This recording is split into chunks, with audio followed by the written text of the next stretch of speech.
Iran युद्ध। जब हम ये सुनते हैं तो अक्सर लगता है कि ये बस एक और क्षेत्रीय संघर्ष है, लेकिन इसका जो असर है ना, वो हमारी सोच से कहीं ज्यादा गहरा और व्यापक है। आज की हमारी ये पड़ताल इसी पर है कि कैसे ये लड़ाई एक वैश्विक आर्थिक लड़ाई बन चुकी है। तो सवाल यही है कि क्या ये सिर्फ कुछ देशों के बीच की बात है।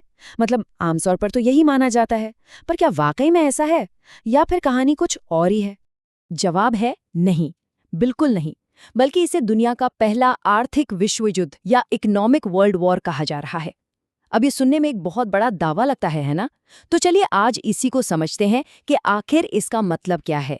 तो ठीक है, थोड़ा और गहराई में चलते हैं और समझते हैं कि ये आर्थिक विश्व युद्ध का असली मतलब क्या है और कैसे इसका असर सिर्फ लड़ने वालों पर नहीं बल्कि हम सब पर पड़ रहा है।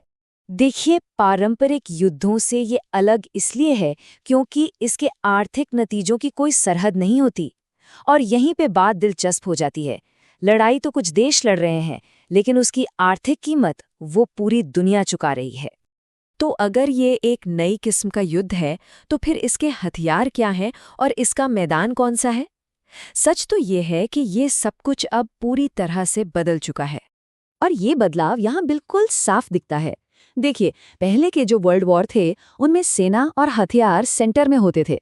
लेकिन इस इकोनॉमिक वर्ल्ड वॉर में असली हथियार हैं कच्चा तेल और गैस। और इसका नतीजा कोई मिलिट्री जीत या हार नहीं, बल्कि महंगाई और मंदी। चलिए अब जरा ये देखते हैं कि ये नए हथियार हमारी ग्लोबल इकोनॉमी पर आखिर असर डाल कैसे रहे हैं। और यकीन मानिए, जो आंकड़े सामने आ रहे हैं वो वाकई में चौंकाने वाले हैं। तो सबसे पहला और सबसे सीधा असर क्रूड ऑयल यानी कच्चे तेल की कीमतों पर पड़ा है। युद्ध शुरू होने के बाद से अब तक कीमतों में 45 से 55% का जबरदस्त उछाल आ चुका है। और ये किसी एक दो देश की बात नहीं है। कीमतों का ये उछाल दुनिया के लगभग 85 देशों में पेट्रोल पंप तक पहुंच चुका है। और ये कोई मामूली बढ़ोतरी नहीं है। हम यहाँ आम लोगों और बिजनेस के लिए ईंधन की लागत में 30 से 50% तक की एक बहुत बड़ी बढ़त की बात करें। इस आर्थिक दबाव का असर इतना ज्यादा है कि अमेरिका जैसी बड़ी बड़ी इकोनॉमीज भी इससे बच नहीं पाई हैं। इससे पता चलता है कि इसकी पहुंच वाकई में ग्लोबल है। ये तो हुई आज की बात, लेकिन अब जरा आगे देखते हैं।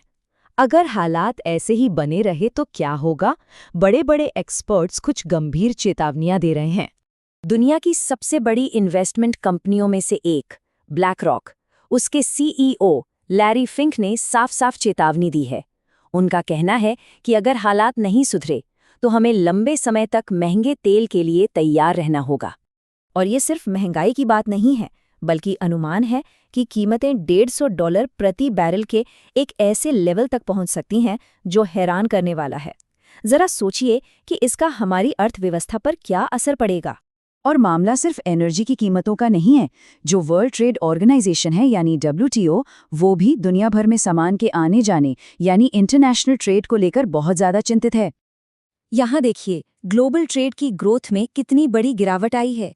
ये ट्रेड दुनिया की इकोनॉमी के लिए एक बहुत ज़रूरी इंजन की तरह है। पिछले साल जो ग्रोथ 4.6% थी, वो इस साल गिरकर सिर्फ 1.9% रह गई है। ये एक बहुत बड़ा झटका है। तो जब हम इन सारी चीज़ों को एक साथ रखकर देखते हैं, एक तरफ महंगी एनर्जी और दूसरी तरफ घटता हुआ व्यापार, तो ये सब मिलकर किस बड़ी तस्वीर की तरफ इशारा कर रहा है। असल में ग्लोबल ट्रेड की ग्रोथ में ये जो गिरावट है ना, इसे एक संभावित मंदी यानी रिसेशन का एक साफ और शुरुआती चेतावनी का संकेत माना जा रहा है। तो जब हम इन सभी डॉट्स को कनेक्ट करते हैं तो एक बहुत साफ और चिंताजनक तस्वीर सामने आती है। ये एक तरह का चेन रिएक्शन है, जिसमें ऐसा लगता है कि हमारी अर्थव्यवस्था एक बहुत ही खतरनाक मोड़ पर आ खड़ी हुई है।